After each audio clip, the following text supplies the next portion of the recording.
Hi, I'm Peter Sullivan. This is a message to schools about wireless radiation. My wife and I are really passionate about empowering children, and we fund education here in Silicon Valley and very proud to do that. About 10 years ago, we gave a large grant to our local elementary school, and they used that to upgrade the computers and upgrade the wireless network, and we thought that was great.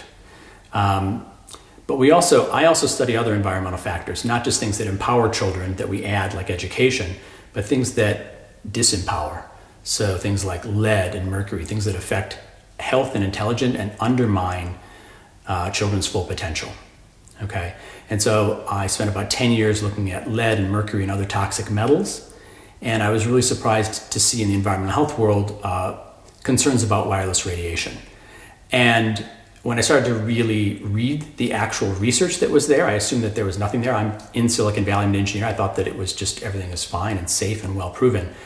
When I actually looked at the research, I was quite concerned. And if you're not concerned, you haven't spent enough time looking at the research.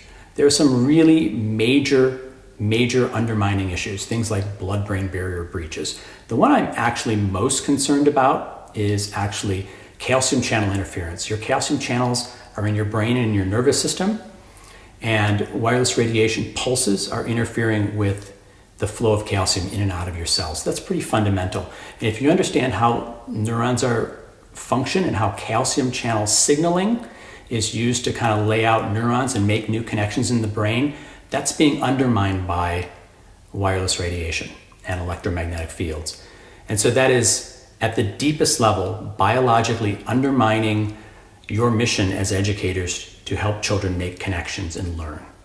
So obviously I would never do that again. And I've actually funded my local school, Los Altos, to remove wireless radiation from the special education classrooms, and they didn't want to do it. So I'm going to retract my funding from that.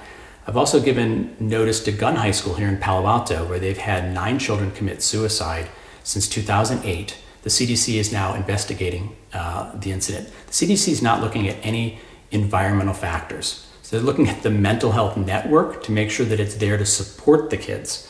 So that's kind of not what you want. You really want to look at root cause issues that are undermining health, intelligence, and your mission as educators.